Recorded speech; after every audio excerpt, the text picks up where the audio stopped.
to Caitlin Clark. Okay, Caitlin Clark led the way with 24 points, 9 assists, 4 rebounds. Okay, I thought Caitlin Clark played an excellent floor game. The one thing that's missing from Caitlin Clark in these games is the 3-point shot. Okay. The Indiana Fever managed a gritty, chaotic victory over Los Angeles, but Caitlin Clark's stunning 24-point performance, flirting with a double-double and nailing ice-cold, clutch buckets, was completely overshadowed by an online firestorm.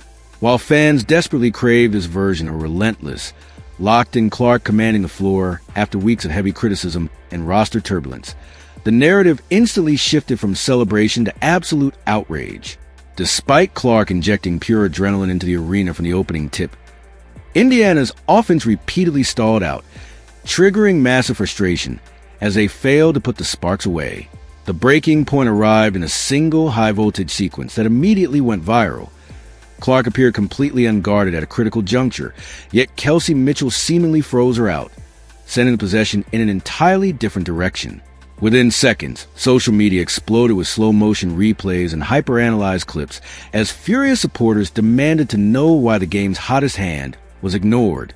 For a fan base already fiercely protective of Clark as she battles relentless defensive traps, hard fouls, and intense media scrutiny, this moment felt like internal betrayal, transforming a hard-fought win into a battleground over team chemistry the second the cameras zoomed in on her reaction. Fever scored 20 and 19 in the third and fourth quarters, respectively, gave up 26 in the fourth quarter of this game, and escaped in L.A., escaped from L.A. That was a movie, right? Starring Kurt Russell. Caitlin Clark tonight, 9 of 17. She still cannot find her three-point shot. I don't know what's going on. I think that's something that's consistent, in my opinion, with an injury of some sort, whether it's lower body, whether it's a back, whatever it is. By the way, Lexi Hull now wearing a back brace. I was in the Ben Daniel podcast chat tonight. We were joking. They're going to end up having the whole team in a brace if we're not careful.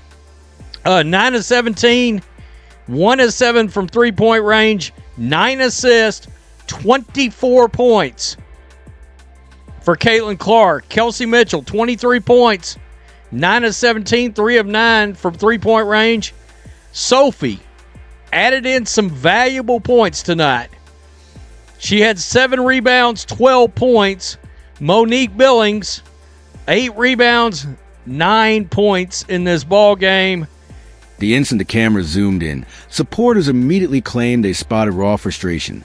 No massive scene or explosive shouting, just a look of pure exhaustion and disappointment that sent the internet into overdrive with hyper-analyzed, slow-motion theories.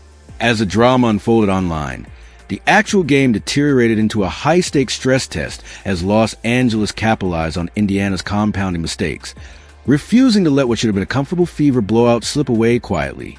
The narrative grew even more complex as fans began drawing parallels to high-profile league dynamics, completely shifting the conversation away from Clark's stellar 24-point stat sheet and onto what they perceived as a fractured team chemistry. Instead of celebrating a hard-fought victory, major sports pages fueled the fire by dropping side-by-side clips showing Clark wide open, calling for the rock, and left waiting on an island. Basketball, but at some point, you're going to have to do a little bit more. But, hey, it is what it is, man. Caitlin will handle the rest. Kelsey Mitchell had 23 points on 9 of 17. I liked what I saw from Monique Billings out there in her debut. 9 points. She was 1 of 1 from 3. She had 8 rebounds, 2 assists, 2 of 4 from the floor. I would like to see her convert all of her layups, but I'm not going to complain about what she brought in her debut. I like the fact that when Monique Billings gets a rebound, she gives the ball to Caitlin Clark, unlike Natasha Howard, who's trying to be a point forward and get the rebound and wave off Caitlin and bring the ball up. No. Monique Billings doesn't do that, so she's good with me. Love the game. Sophie Cunningham had 12.7 rebounds. She was everywhere defensively. Really good game from Sophie Cunningham. Ty Harris came off the bench, played 16 minutes. She had 7 points, 3 assists, I'm gonna be real, Ty Harris. Don't get too cute looking Caitlin off. Don't get too cute looking Caitlin off. Okay, I could clearly see why Stephanie White is playing you, because you can make shots. That's what I see. You can make shots.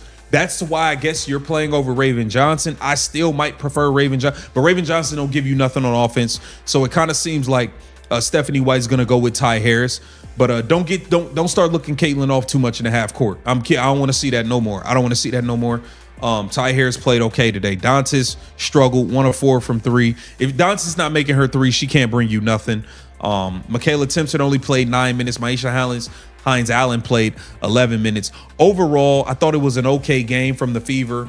I thought they let this team stick around way too long. They should, like, but the Sparks is bad. That's a bad team. I'm gonna be honest with you. That's a really bad team. I don't know what their GM was thinking, getting rid of Rakia Jackson and Sarah Ashley Barker and all that. I don't know what their GM was thinking.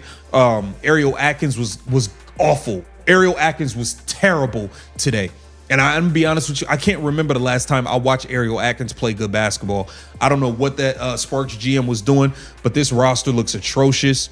Ray Burrell stinks. I just got to keep it real. Ray Burrell's not good, y'all.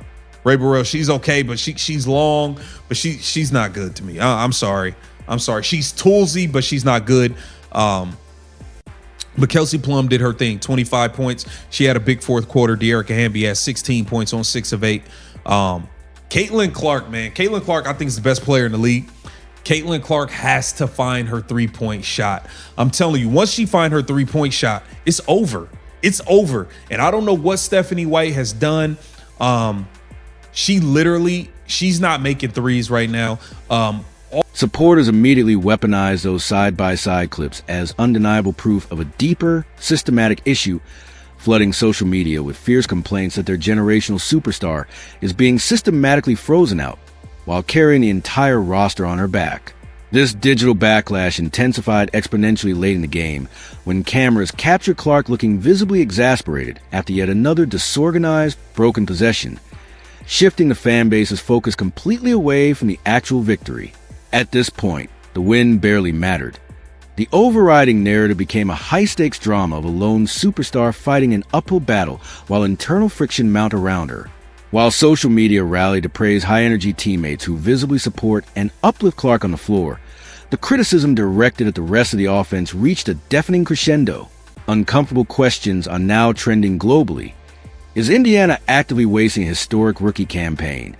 And is this disjointed offense creating irreversible internal tension? Because Clark is no longer just another player.